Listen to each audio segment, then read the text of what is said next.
From the Clark Ford Studio in Oxford, Mississippi, MVW Digital proudly presents the Oxford Exxon Podcast. I'd say thanks for tuning in, but why am I going to give you a round of applause for something you're supposed to do, to be frank? And now, here are your hosts, Chase Parham. And broadcast school has really paid off. And Neil McCready. I deserve to be on TV.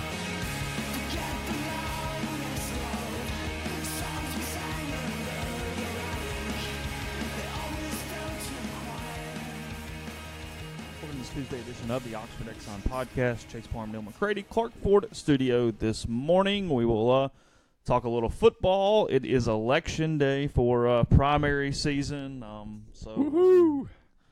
sent skepticism over here to my left. I love me some local elections. We'll talk about a little bit of everything today on the show. Got a couple stories pulled up. I don't know. We'll see what pops over the next hour or so. On the Oxford Exxon Podcast, brought to you second by, you guessed it, it's been going for 8-9 years now.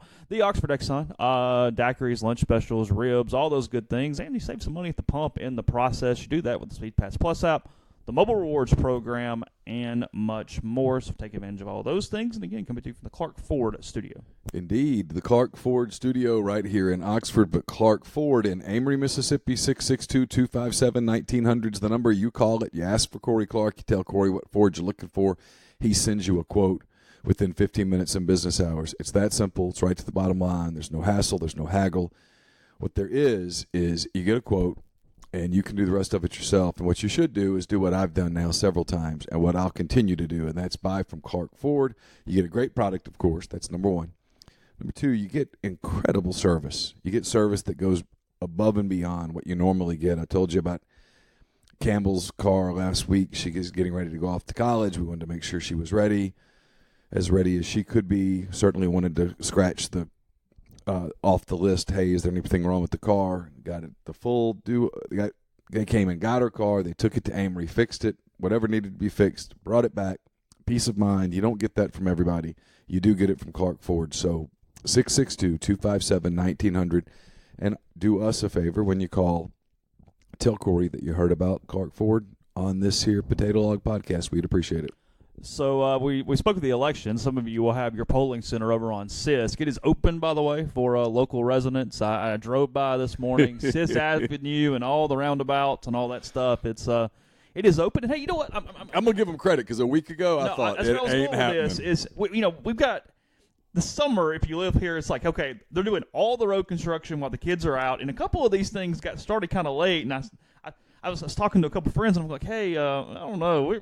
I think it's going to be pretty close before the kids get back in town. But school starts tomorrow. So last week they got West Oxford Loop Extended open, which is over there that runs you back. Instead of like doing the Anderson Anchorage thing, now you can zip on over to FNC Park and all that stuff much easier from that side of town. Total game changer. Total game changer on that side of town. And then today, sure enough, Sisk Avenue back open toward the high school, and I think there's one ramp that goes back to 7 that's not quite yet because of some asphalt work or something.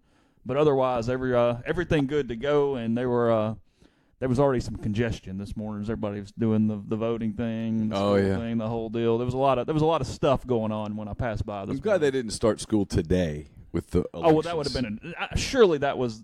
They understood some forethought right, there, yeah. I would think. I'll give them that bit of credit because it's a Wednesday. You're not just starting on a Wednesday for the heck of it. Right. I want to say that's about when I don't think the calendar's gotten moved too much because I feel like we always started school around this time. When I was a kid, now that was Stone Ages ago, I get it. We didn't start school until late August. Oh, really? And we went until late May. I think they get out this year. I'm being a little hyperbolic. But I think like mid-April. I think it's like it is the first couple weeks of May. It's like May the 11th or something. We always got out like May why the hell? 24th, May 25th, somewhere in there, if I recall. We would get off the week of Memorial Day.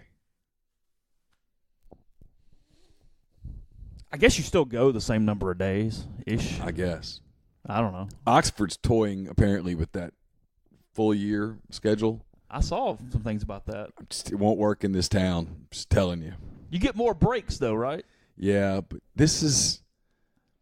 there is an Oxford bubble. People can say what they want. Oxford is not representative of Mississippi. And you get the people that go to the summer camps, the kids go off to camp, they go on long vacations and stuff. I'm just telling you, it won't happen. Well, your other problem with some of that is at certain times of the year, I mean, are all the daycare systems following that pattern? Like, I mean, like you got closings and people working, and it seems more complicated than the current system to me. All the way around. This is my first year since I moved here. This is the first year that my carpool duty is basically nothing and is really doable. This is the first year since I moved here that I won't have to sit in a carpool. Did you ever have the 3 at 3 different places? Yeah. You did? Oh, yeah. Where you were A, B, and C every day? Yeah, absolutely. I can recall, I mean, in the early stages of you and I working together when you had to get the hotspot and essentially do work in your car, or you never do work during the day. Yeah. I bought that hotspot thing and just took my computer. I got to where I could sit in that position and type really well. Because you spent 2 hours a day probably? 2.5. 2.5, yeah. Because that was the year that I had 3 at 3 different places. I'd have to go get at the front of a line so that I could get to the next place. Because if I got back in that line, it was just forever.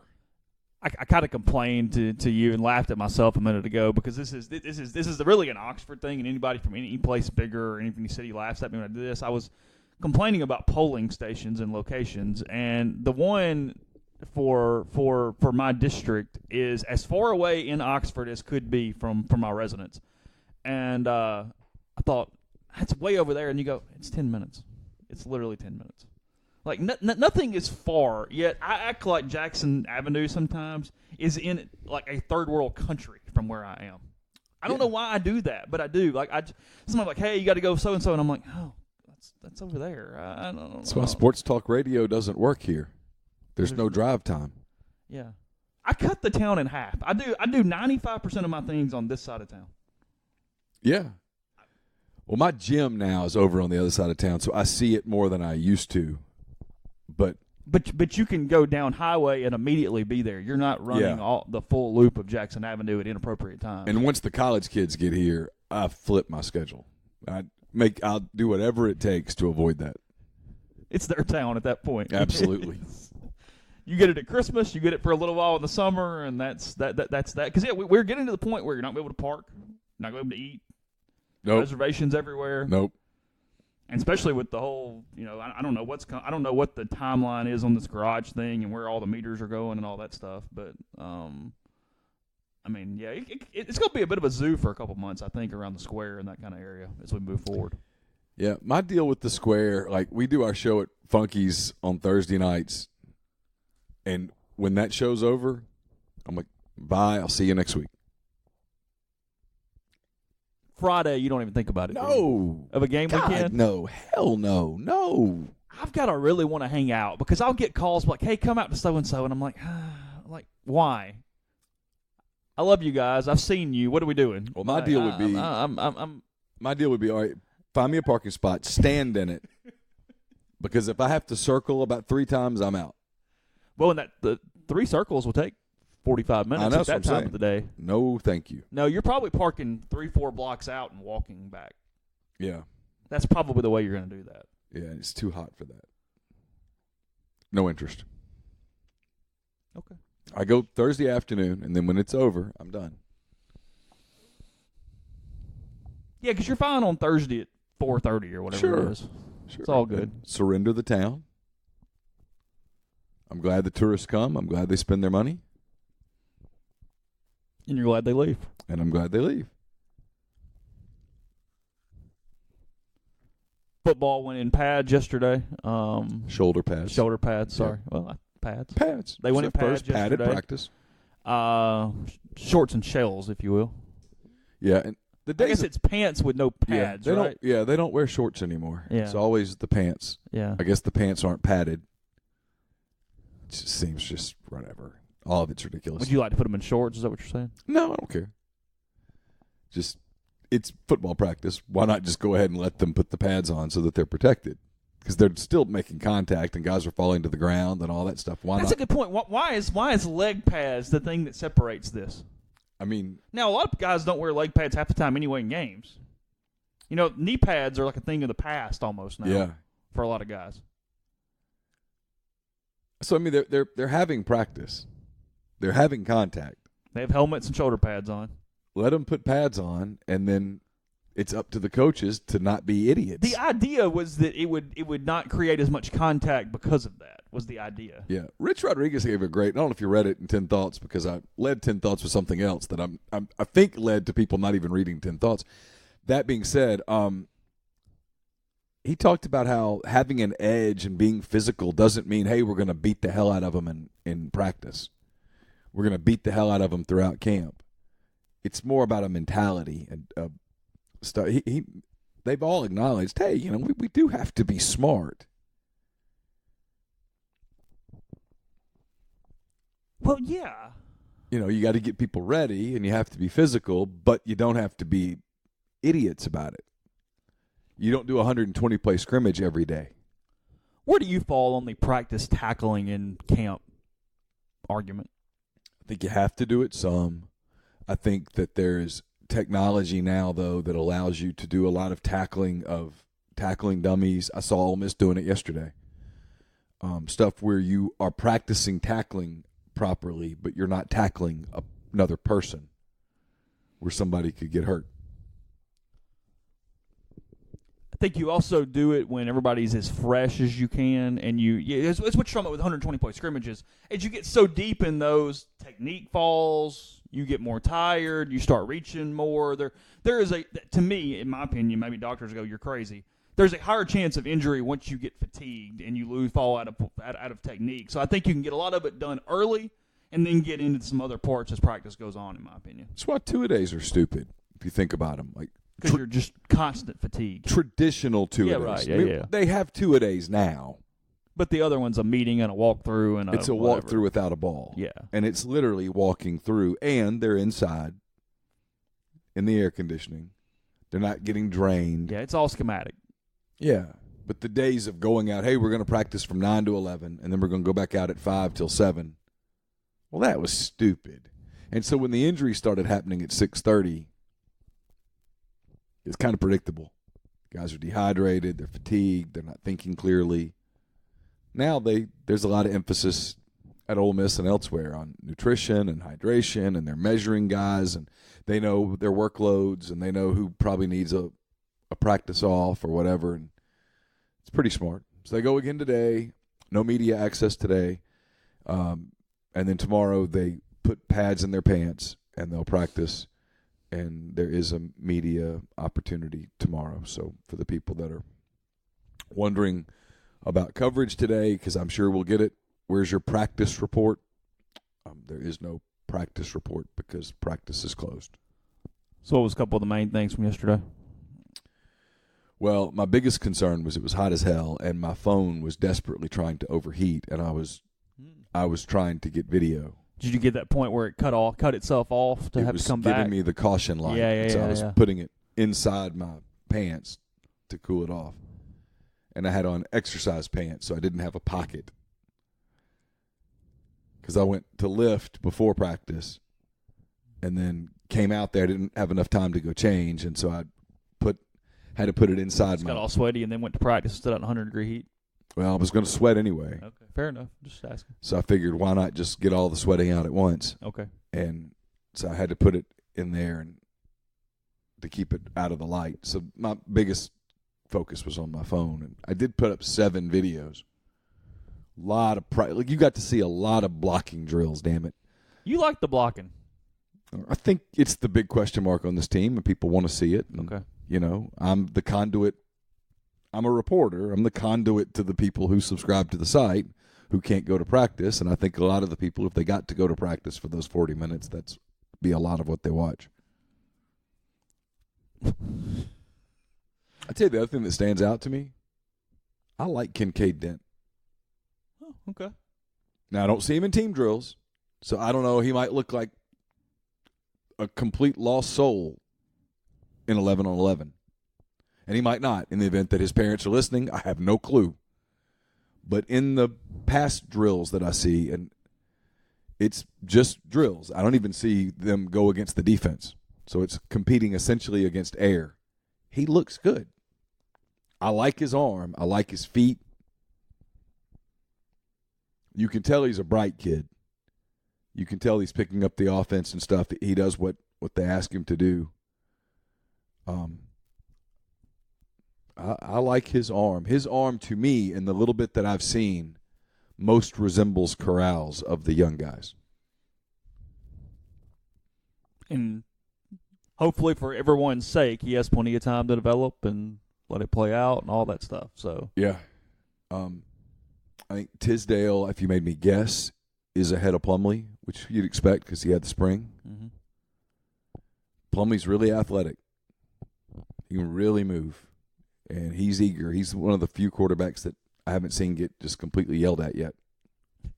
Rodriguez does not like if there's a moment of hesitation in a drill, like who's supposed to go.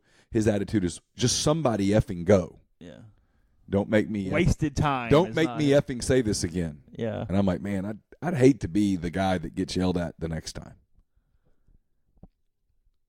I would think in his room, you just have to learn how to hear the words and not the tone. but now that plays all the way through with quarterback. I mean, hesitancy is a quarterback killer. In Yeah. anything you're doing from a Sure. quarterback standpoint, you can't be hesitant from. Be decisive. Yeah, from setting everyone up to the throw to the read on whether to run or pass. Like, go, just do it. Yeah. I'd rather you do it than think about it. The little bit that I see, there is a lot to that offense. I can't imagine how some of those dudes are swimming that haven't been out there yet. I mean, Well, like Dennis like I said, Jackson and like Jonathan Plumlee. Mingo and like you're the quarterback, so you got to know what everybody's doing. yeah. Now, I'm sure that there are moments that John Rice Plumlee thinks, let's just go play baseball. There's got to be that moment. But look, he's good. He's really athletic. I don't know whether he's a quarterback, whether he ends up being something else. He's got more arm than he gets credit for. Tisdale's got a good arm. They have a good quarterback room. They're just all They freshmen. do, yeah. And I like Dent. And look, Corral looks good. Now, again, I'm not seeing 11 on 11. I'm not even seeing 7 on 7. So he might be a train wreck, and he might not be. I don't know. I'm not there. But in those,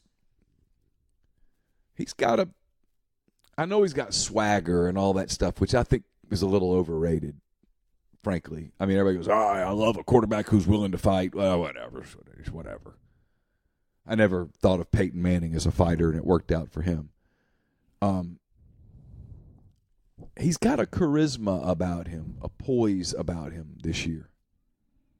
He's embraced the leadership role. He's embraced that, for better or worse, it's his team. Oh, absolutely. It's his offense. He has the confidence because, I'm a freshman. It's my team. Yeah. My team. Come on. Yeah. Yeah, he does. And it's not in a super cocky way. They're working way too fast and hard to be particularly cocky. Yeah, gotta go.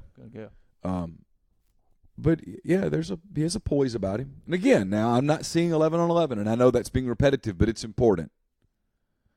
Had someone ask me yesterday, how do they look? I'm like, I don't know. I haven't seen them play football. And I'm like, what do you mean? I'm like, well, football is 11 versus 11, and I haven't seen 11 versus 11. I get this as a hyperbolic statement from the standpoint of there are 14 SEC teams, and everybody has stuff going on.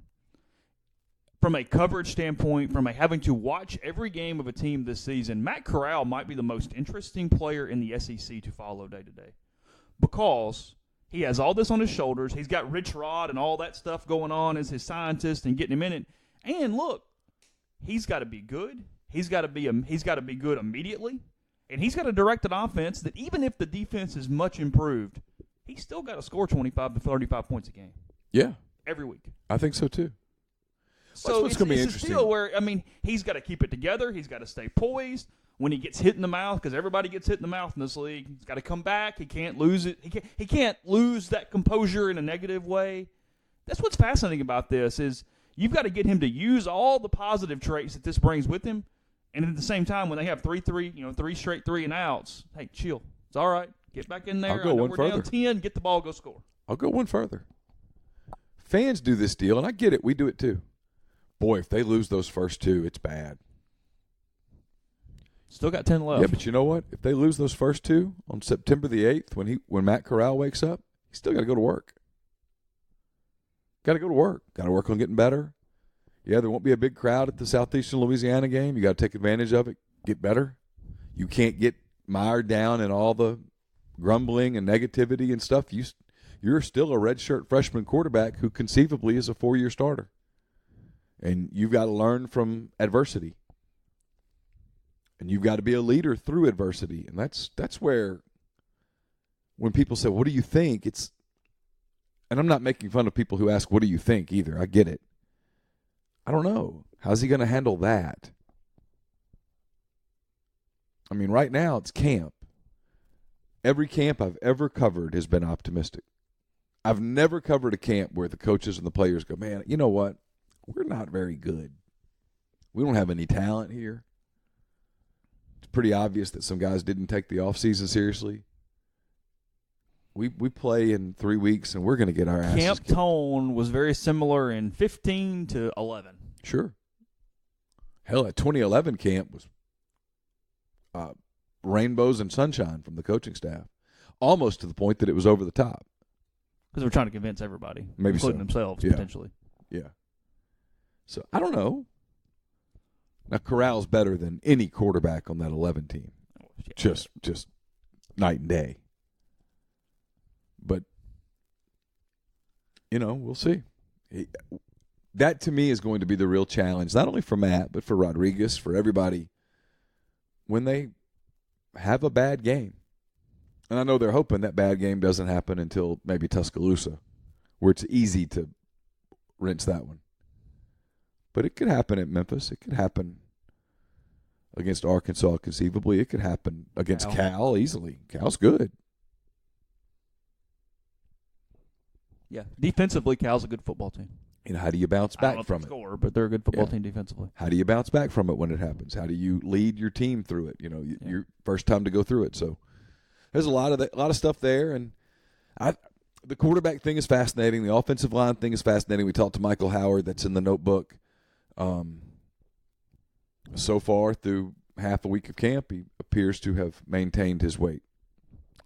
Podcast brought to you in part by Community Mortgage, Oxford, Memphis, Soto County, and Chattanooga. All underwriting and processing is done in Memphis. They're getting local underwriting that understands your market, a leader in condo financing, and with interest rates as low as they've been in about 2 years. Maybe it's time to refinance. Maybe it's time to purchase with Jason. You can find out more at 662-234-2704 or JLOWE at communitymtg.com. We're also brought to you by 7 South Tailgating. 7 South offers packages for any budget, any party size, any number of games needed. Whether you're coming to one game this season, all 7, or somewhere in between, they can build a tailgating package to suit your needs and your budget.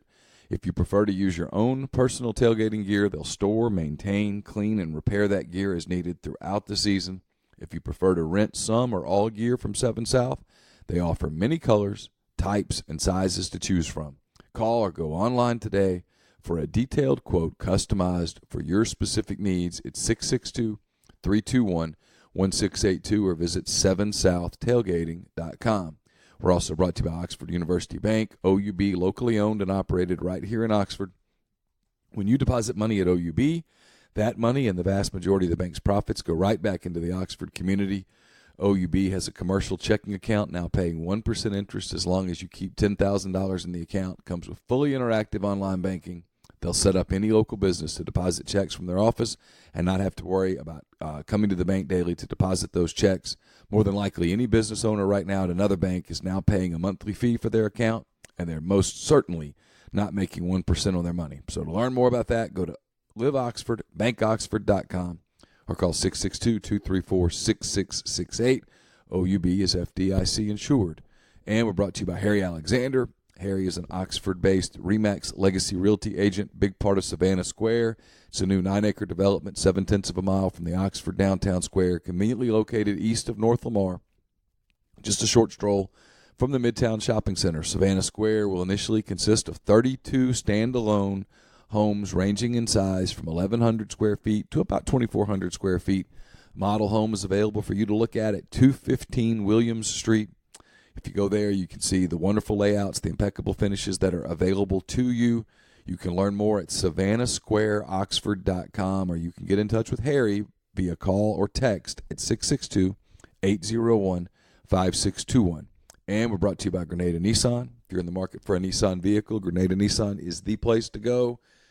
We've had a Nissan in our house for at least not in the house actually, outside of the house, for I don't know, since we've been here, 11 years plus.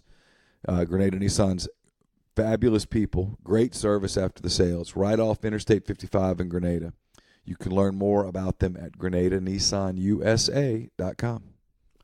Podcast also brought to you by Master Cuts Lawn and Landscape. They do everything from building custom playgrounds, retaining walls, pool decks, outdoor living spaces with paver patios, forestry mulching, and much more. Patch your dream backyard easier than you think. You can get a free quote at GoMasterCuts.com or 662-607-7773. Again, GoMasterCuts.com. Is this actually supposed to scare his assistants, or is this playing to the media? What is this? Freddie Kitchens, the Browns coach, yesterday goes on a little bit of a thing where he's speaking to someone through the media, because what he actually uses for this is not what happened. He says he has a stern warning. I'm reading from Yahoo Sports. Stern warning for assistant coaches. Keep your mouth shut or lose your job. Kitchen said today that if any of his assistant coaches ever leak information about the team to the media, he will fire them. Quote, the days of inside information and the days of unnamed sources and stuff like that have ended. So you're not going to get information like that ever. Anybody, if I ever see it, they're fired immediately. That's the way we're running this organization, Kitchen said. Kitchen said that after he was asked a question about recent criticism from former Browns assistant Bob Wiley, who said the Browns should have kept Greg Williams as head coach rather than hiring Kitchens. But Wiley wasn't an unnamed source. He put his name behind that opinion and stated it publicly. Okay, Freddie. First thought is Roll Tide. Okay, Roll Tide. Yeah. That's not how the NFL works, bud. That's not how pro sports work. It's a very Nick Saban type of comment, is what it is. Yeah. Look, people are going to talk, always, until the end of time, forever. Yeah.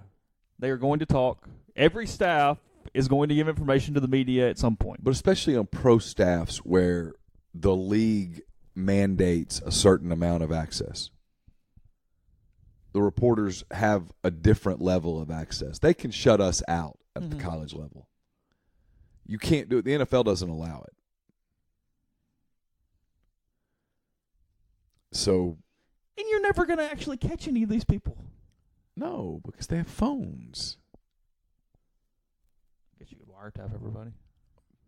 Go 1984 on this thing. Certain coaches don't know how to do this, but you can always just go to Walmart on your own or somewhere and buy your own little personal dial-em-up phone and call the reporter and say, hey, here's what's really going on.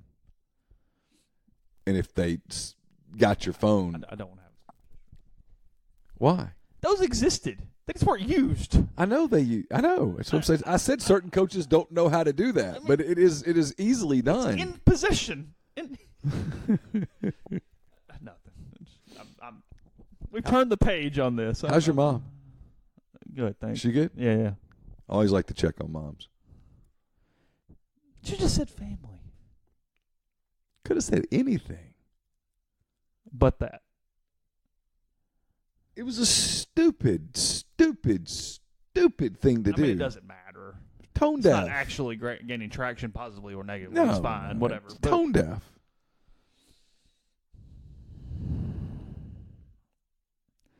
this is, to me, and again, this is whatever.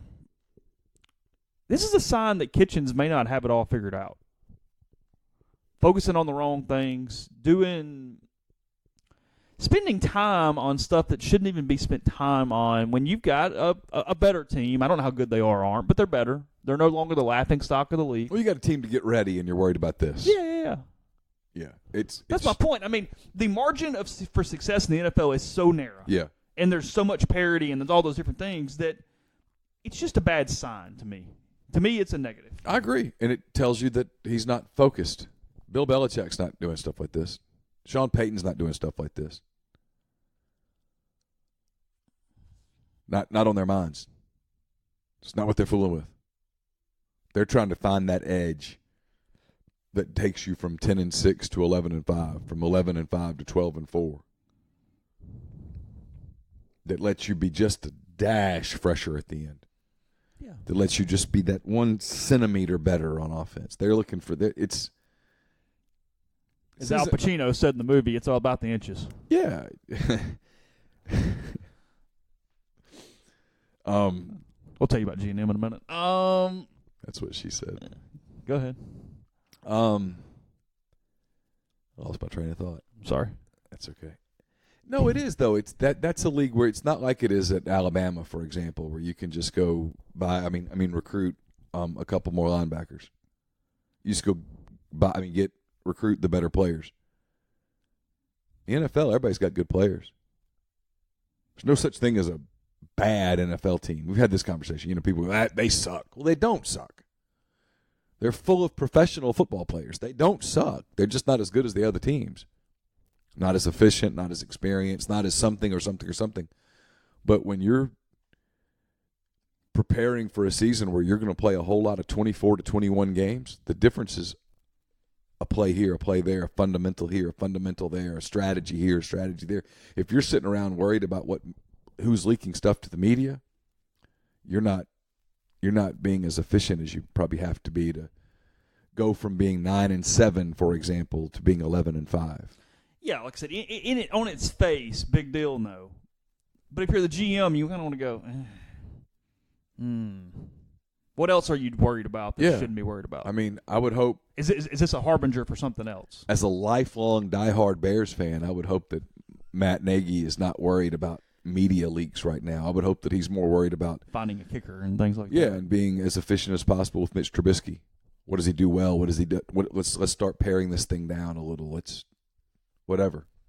And look, if an assistant is dumb enough to get caught talking, then yeah, fire him. Sure. Have at it. But the whole, hey, I'm going to go out to the media and I'm going to puff my chest up and shut up, man. Roll Tide. Yeah. The media didn't get done with that and go, hey, you know what? I heard him, so we're not going to ask. Yeah. We're not going to ask any assistant coaches any questions.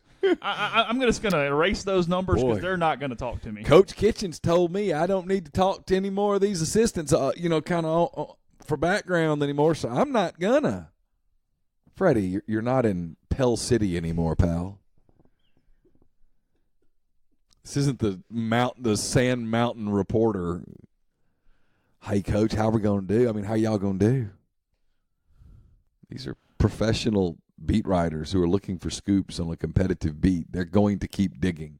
And if anything, the ones that were a little unmotivated are now motivated. Yeah. They laughed on the inside yesterday. Yeah. Oh. Absolutely.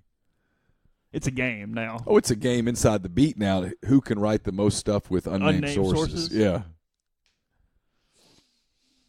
He might be a prime candidate for a blow-up if things don't go well throughout the season. On a team that has Odell Beckham Jr. and Baker Mayfield? Yeah. I think that's possible. Baker's shotgunning the beer at the Indians game the other day, playing up to the crowd. It's all good. It's all good in July, early August. Honeymoon. Yep. Start 1-3 and go shotgun a beer at the Indians game on the Jumbotron. See how that goes over. It's all timing. Baker's going to be fine. Baker's fine. 10-year careers, Baker or Kyler? Baker. I think so, too. Yeah. Now, we haven't seen Kyler. Whatever, fair enough. But Odell Beckham Jr. is a powder keg now. That was bold of him to say the reason that they got all the press in New York was because of him and all the TV games and stuff. I think what's interesting is the Giants are one of the more buttoned-up organizations in sports. And they've kept it quiet, but you can tell that they're simmering. You think so? Yeah. Oh, it's motivation for them. Show him. Yeah, As Eli said, apparently they found a way to win some games before him. So yeah, won a couple where they got a big silver trophy after it. Just looking at the schedule. Other than this week 2 thing, they could sorry, that's preseason. That does not count. Schedule's okay for the Browns early. I don't know why we're talking about the Browns, but I pulled it up because I was curious. They open with Tennessee, then play the Jets, then they play the Rams. But see, the Tennessee game's losable. The Jets are losable. Rams real losable. Yeah, they're probably losing. It's a night game against L.A. Ravens. You're probably 2-2, but probably. Yeah. 49ers, Seahawks, Patriots. It's the NFL. There aren't many gimmies. Yeah. They do get the Dolphins later. That helps. That's as close to a gimme as you get. Yeah.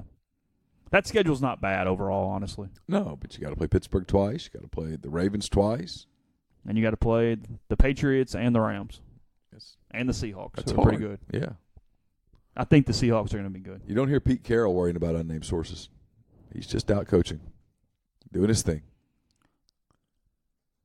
I mean, he's been there forever, and I'm just kind of curious. When he first went to Seattle, did you anticipate good from him at the NFL level when he gets his second shot, or what? What was kind of your thought process once he got back to that level? I figured that he probably had learned some lessons from number one, his first experience, and would be a little bit more prepared, but I didn't know what to expect. My biggest thought was that he was beating the NCAA posse at USC, getting out, which he probably was.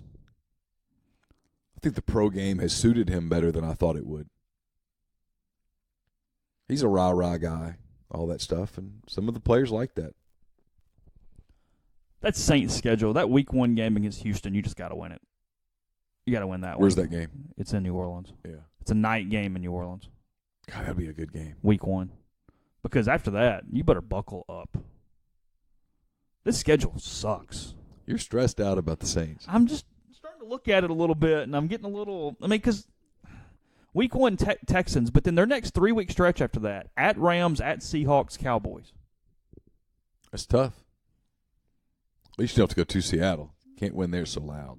It is in Seattle. At Seattle, at L.A., and Dallas. They have fans, and they yell and stuff. Yeah, they do. They get loud and stuff.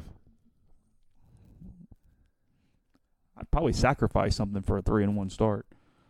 What would you give? I don't think I'd take a 2-2 if you offered it, though.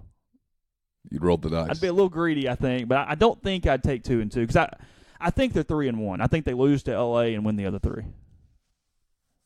Although the Saints historically start terrible. Other than the years where they don't lose till February, obviously, or whatever, but you know what I mean. Yeah, I don't know. The NFL's going to be interesting this year. There's a lot of good teams. It's always interesting, I know, but there are a lot of really good teams.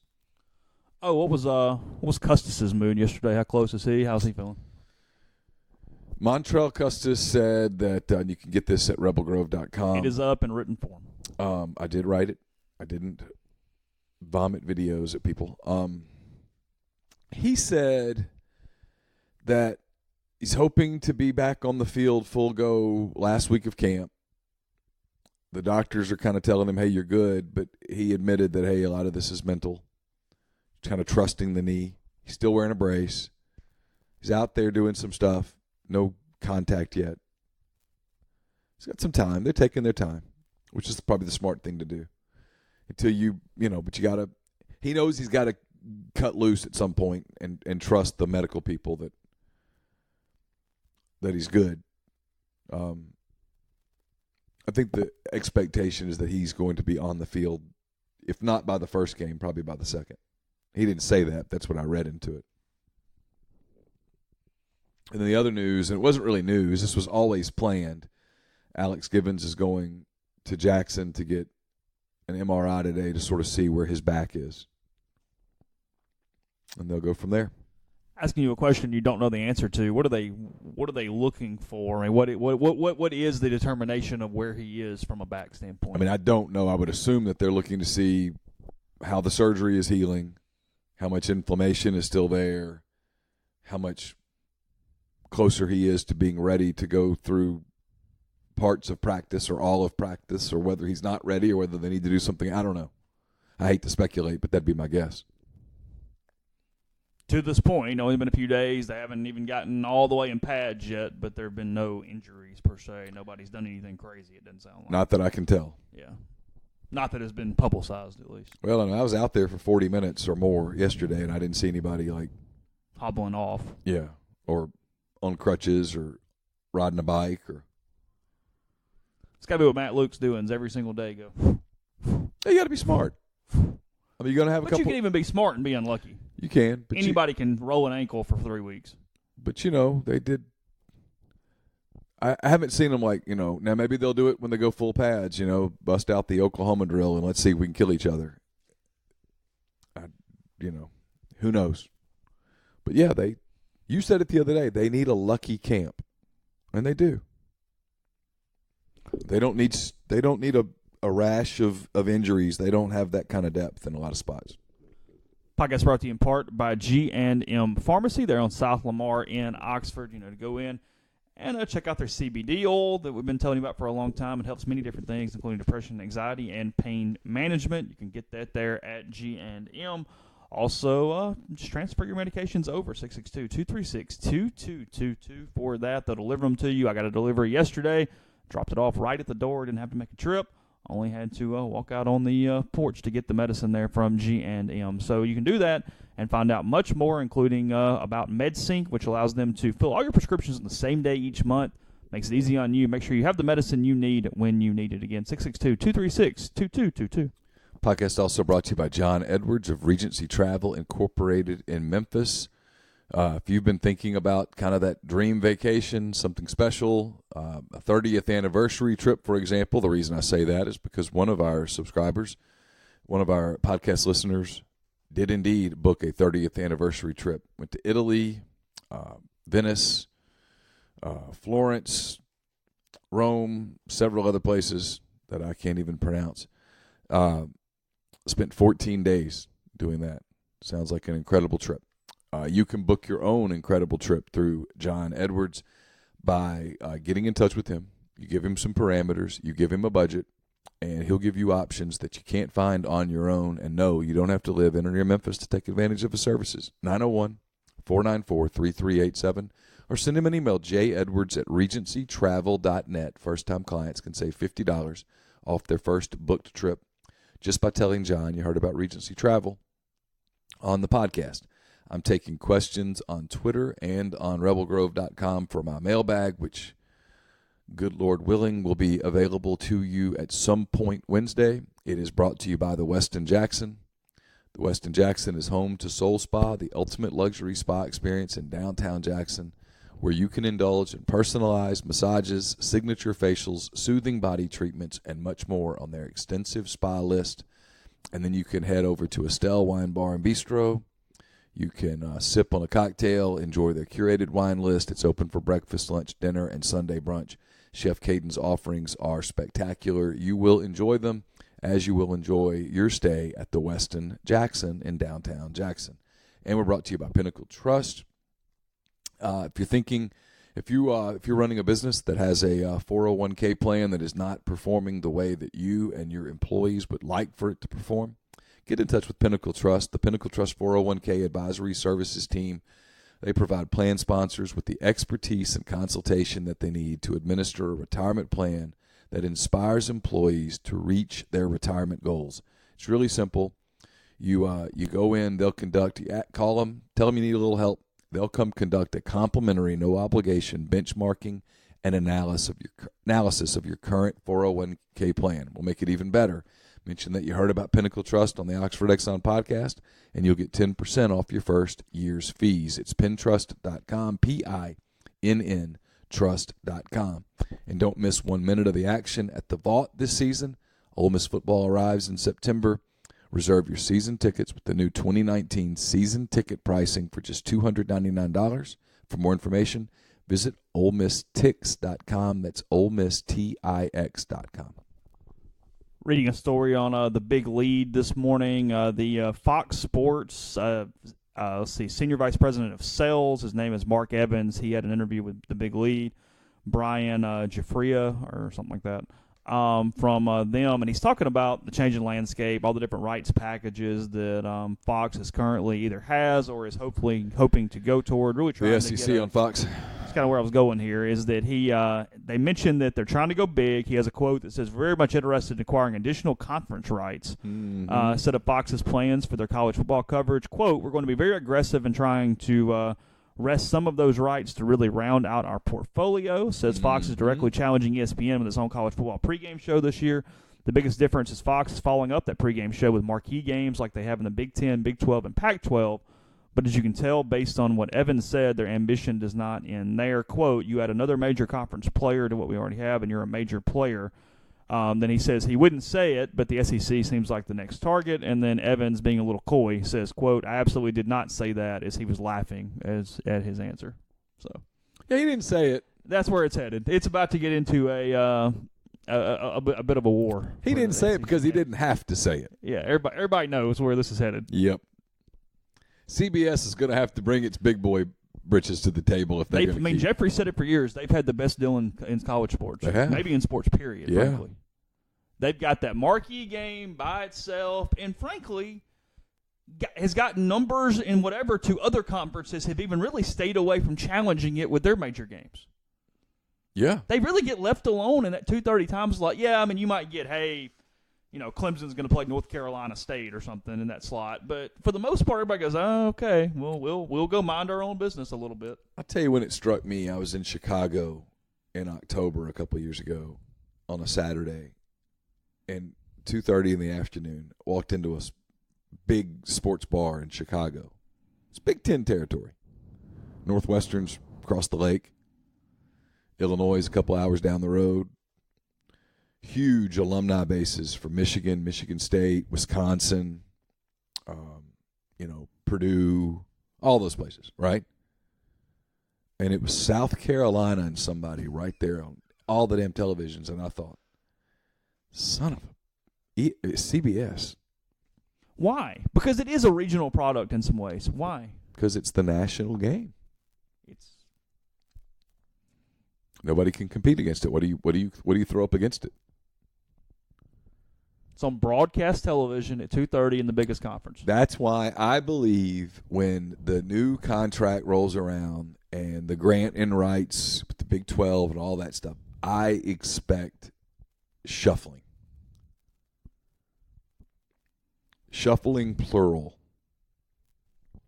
And again, I will reiterate, whoever it was that got Ole Miss into the SEC back into the day, the solution to all of the mascot and statue problems on campus that dude is that dude.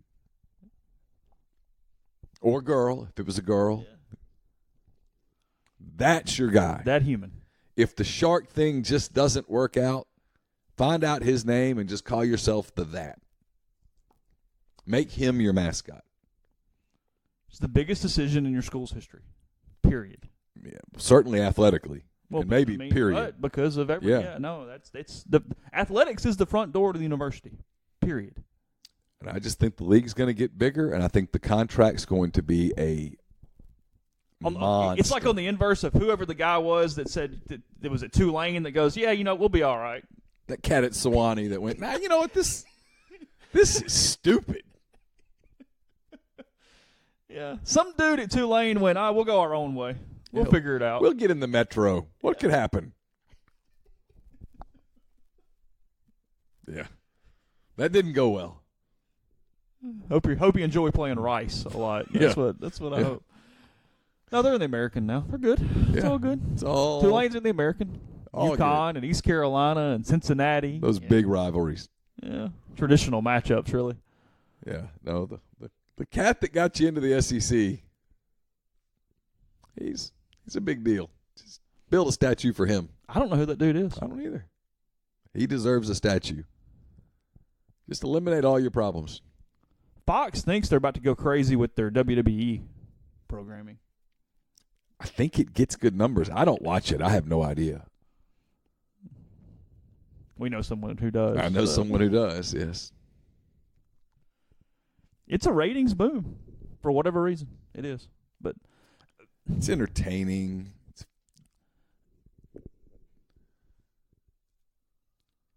Do you think CBS retains the rights, or do you think somebody takes it? I think Fox gets them. You think Fox takes it? I do. I think Fox is going to pay what it takes to get it done. We're getting that game. That's what I think. And you think they want that game? Oh, I think they want the league. Well, I know, but I don't. They're not about to knock ESPN off the SEC perch. No. They're not going to get the 6 and the 8 o'clock games at night. But they make ESPN pay. Well, that's half the battle when you're in business like that is, hey, I'm going to give just enough to offer to make them have to up theirs and spend more money on that, so they're not spending more money on this. Yeah, I think they're going to make ESPN pay. At some point, it's not monopoly money. You can't buy everything. For whatever reason or reasons, nationally, I mean, we have a guest that's going to come on soon. He's from Dubuque. Oh, yeah. Got a Dubuque guy. Okay. For whatever reason, in towns like Dubuque and Billings, Montana, and Chicago and all that stuff, there's almost a curiosity that never goes away. About the On league. Saturday night when it's LSU Auburn, I don't really know why I'm glued to this, but I am. Yeah, because you have no emotional attachment to these teams whatsoever. But there's 100,000 people in the stands. They're all acting insane.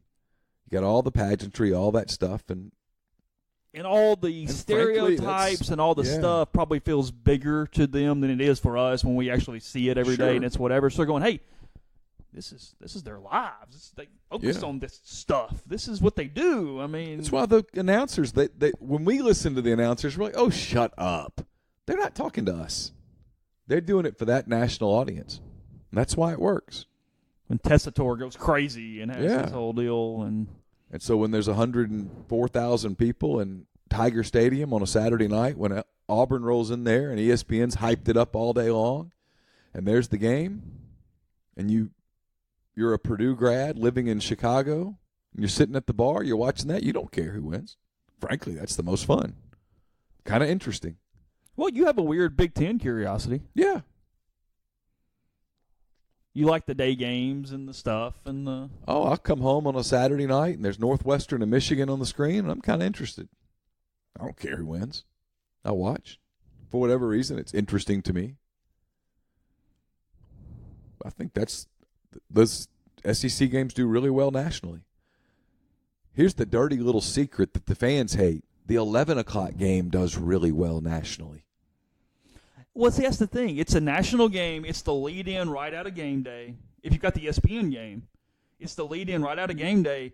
All the fans go, oh, my God, we're getting blah, blah, blah, blah, blah. No, you're actually, from them, hey, it's a big game for us. From a rights standpoint, from a TV standpoint, they're going, no, we like you. We like this game. They want a big game right out of their show.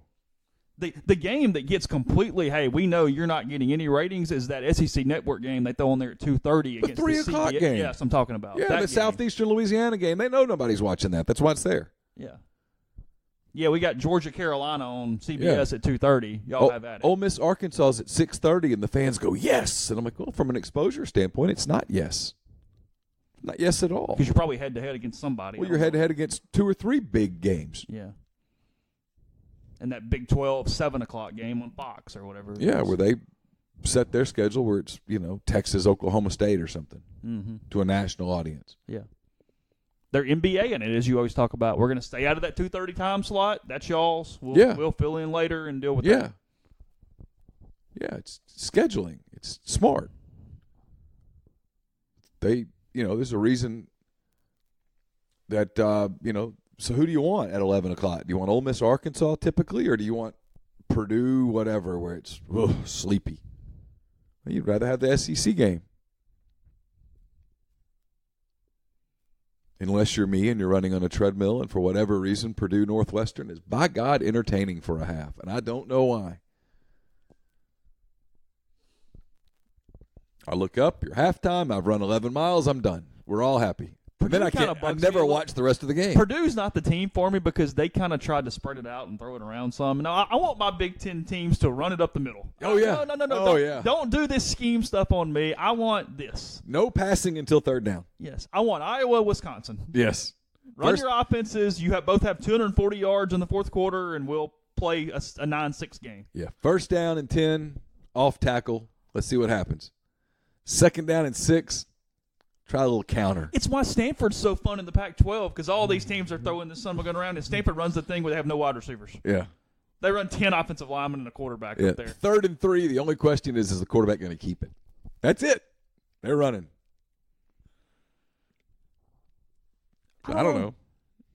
Yeah, I don't have an answer for you, but I passed through Champaign one day on a game day, and there was nobody on the roads, and I thought, so I found it on the radio, and you could tell there's nobody there. Oh, really? Yeah.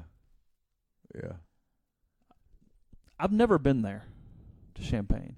It's okay. Is it? Yeah. Okay. I've been a couple times now. I've been to the directional schools in Illinois, like Northern and Southern, but I've never been to the University of. I've obviously passed right by the exit for Carbondale. Yeah. Speaking of Saints earlier, Bill Barnwell, we went through the teams that he was expecting to take jumps a couple days ago on the podcast. Today he has his 5 that he expects to decline this season. Uh-oh. And the Rams are the first team he expects to decline. He says that they went 6-1 in games decided by 7 points or fewer, and that's just impossible to maintain. Agreed. Over a multi-year stretch. They went 13-3 last year, and he has the Pythagorean expectation this year is 10.9 wins, which again would be a two-game loss. Still playoffs, still winning the West, getting the tournament. Still a Super Bowl contender. Absolutely. Yeah. So, but that is probably has the Bears as one because of their turnover thing last year. They are not one. Really? The Saints are number 2. Oh. Says the Saints went 5-1 in games decided by 7 points or fewer. I can think of the one that they lost. They had the 11th toughest schedule. Actually, I thought it'd be a little higher than that. They're supposed to fall from 13-3 to 11-5. 11.2 is their Pythagorean expectation. That would still win the NFC South. That will win the NFC South. Their point differential in 2018 was plus 151 last year. That's a lot of points. Let's see. The Dallas Cowboys, there's his 3rd team. I don't know how that's possible because they are loaded at quarterback. God, he's games decided by 7 points or fewer, 8-2 last year. Ooh. Oh, you're flirting with disaster. Yeah, you're especially with a guy who doesn't throw the ball down the field very well. This is a there it is. The slap at Prescott. Ezekiel holding out and stuff. Got all kind of stuff going on over there with him. They are projecting an 8-8 season from the Pythagorean expectation for the Cowboys. I think that's fair. See, I think the Giants are going to be a little better. They went 10-6 last year with only a plus 15 point differential. Yeah. It's like the Milwaukee Brewers last year. Like 6 dudes had career years. Career years. That's where you look back and you go, oh, that's probably not a good sign going into the next season. And sure enough. The LA Chargers are your next team. Yeah, I'm not sold on them at all. They went 5-1 in games decided by 7 points or fewer, and they have the 7th toughest schedule this season. He has them still a playoff team going from 12-4 to 10-6. Yeah. A couple game fall off. Still will be a heck of a schedule. When you have the 7th toughest schedule and you go 10-6, you had a heck of a year. Yeah, and they're good. That's pretty. They're good. Impressive. I don't think they're a Super Bowl team. They were an AFC title team last year. No, they lost in the divisional round. That's right. Yep. I keep wanting to do that with them. I keep trying to get them in that game. Kansas City passed them. Yeah, that's right. And then Miami is the other one because they went 7-9 last year, and they are not going 7-9. Well, and they won some freak games like they went 7-9, going 5-1 and 7 points or fewer. Well, like they beat the Bears in that goofy game in Miami that they had no business winning. Crazy stat here: 7-9, so 1 win away from 500. Their point differential minus 114. Yeah, you were lucky. You you're unlucky because had you gone 3-13, your draft pick would have been better. That's true. You should have sucked. You'd been better off sucking. Yeah. So, there you go. Dolphins, Chargers, Cowboys, Saints, Rams. So you excited about today's big election? Are you pumped up? You know, it's funny about that. No, I'm really being serious here. Yeah. Everybody always talks about, the gubernatorial race going on and all that stuff. From a day-to-day standpoint of getting stuff done, you're much better off with the right person in your local elections. Oh, sure. Those are more important. No, there's no doubt. You don't get bogged down as much locally. There are times for that. But you know what I mean. Compared to as much red tape at a state level or a national level where, how much is your life really changing? You can get some stuff done. You get the right guy in for your supervisor race or things along those lines true. Where you can move it a little bit. No, That's true. I'm pro local election. Are you interested in the gubernatorial race, though? Interested? Yes, absolutely. Yes. Are you invested at all? This is as close to as invested in it as I've ever been. Are you really? I don't. I feel like you're watching it from the side like you would a car wreck, is what I think. A little bit. That's what I see here with you. A little bit. There's one candidate that I really want to lose, and I don't care who beats him as long as someone beats him. Even though he by God is going to protect license plates, and he is great at negotiating with little girls. Neil McCready, subtle as a sledgehammer over here. I don't know. I told you that we missed. And you like tater tots? And I'm glad for this. I really am. I'm I'm glad that Jim Hood is running. I'm glad that there is a reputable candidate on both sides, all that kind of stuff. I'm Right. glad that we have a normal gubernatorial election. No offense to whatever that truck driver's name was the last time we talked about this. I don't remember. What was his name? I can't remember his name. He blew his chance at 15 Minutes of Fame. We invited him on the podcast. He would not show up. So you think Jim Hood has a chance if it's against Reeves? Are you? I just think it's a chance, period. As much of a chance since the last time probably a Democrat won. You think if Jim Hood changed nothing about his stances and just put an R in front of his name, he would win? I think his chances would be very, very good, yes. Because there's a lot of people, I'm married to one, who votes straight R. Yeah, there's a lot of down-ticket Mississippi voters. Yeah. Yeah, there are. I mean, that is what it is. I think Although so. I don't even think she would go straight R on this one. You don't? No. No, I'm really happy for it just to be an actual election, for it to be choices, for it to be whatever, because, I mean, like I said last time, I mean, again, it was funny and we made fun of it on the podcast, but the person who the Democrats in Mississippi pushed to be the governor did not win the primary. No. Got beat by a truck driver who didn't vote that day. Didn't even know he won because he was in Meridian making a stop. I mean, like I said, I'm glad Hood is running because, I mean, it might have been funny, it might have been stupid, it might have been dumb on our parts because it was just making a mockery of the process. I think we were going to put one of us up for Democratic governor had it not been a legitimate thing, just to see if we could have gotten into the primary. Yeah, I do. I mean, it was. Would we have to stop podcasting? No, I think you've got to just give everybody else the opportunity, right? Oh, that'd be invite good. Everybody else on every day. We could have had a new co-host who hung out with us every day. Could have invited Tate Reeves on the show. Isn't that the way it works? It's just equal air. Yeah. Now, does that count for podcasts though? I don't know. I would invite Tate Reeves on the pod if he could sit down every morning if he wanted to.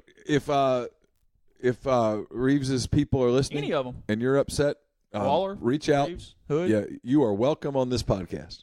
We'll talk about whatever you want to talk about. Anything. And some things that I'd like to talk about. Really? Yeah. You got some topics? Yeah. Okay.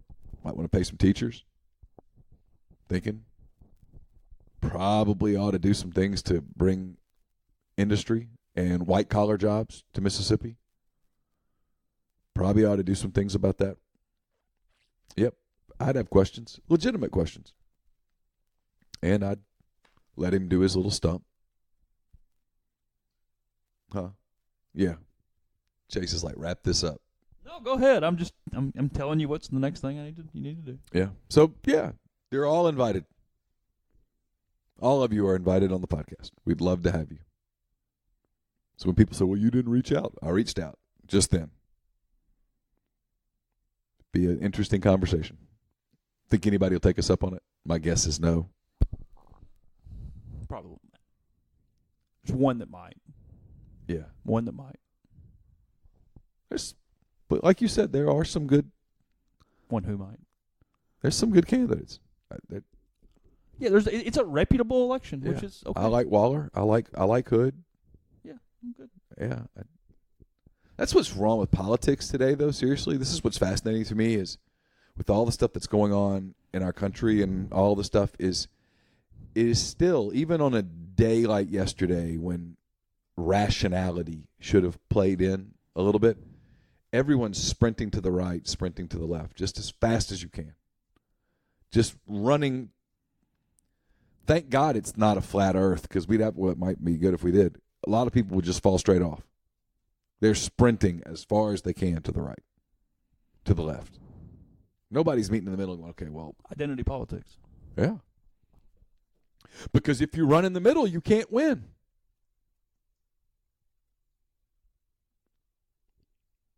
Can't be real. Got to be family values on one side. And I'm such a cynic that when the guy, and I told you, you're like, oh, God, I can't believe you're going to go here. When the guy immediately, without being prompted, starts in on family values day one, I'm like, man, that dude spends a ton of time on Pornhub.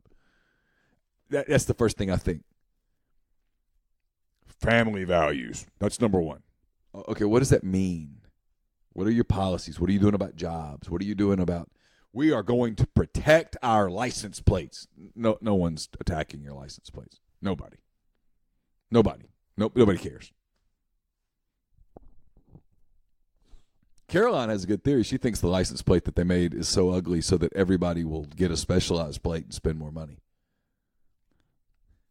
It's not a bad theory. I didn't see anything wrong with the last couple license plates. No. They're fine. The new one, I always want to wash the damn things. They look dirty. They do look dirty. Yeah. I like the old one. I did too. The old one was fine. The last couple have been fine. Yeah. Last 10 have been fine. It's a license plate. Whatever. I don't know. It's just, I don't know. I mean, it's no Star Spill over Alabama, but we're here. I did see a South Dakota plate yesterday. Here? Here.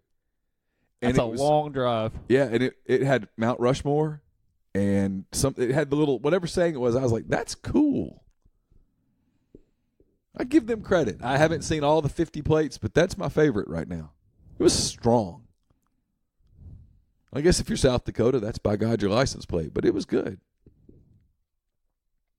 If you're going to be looking for a pair of Blue Delta jeans, you can do it. I know this weekend they're going to be in Nashville. They're also going to be in the Highlands in North Carolina.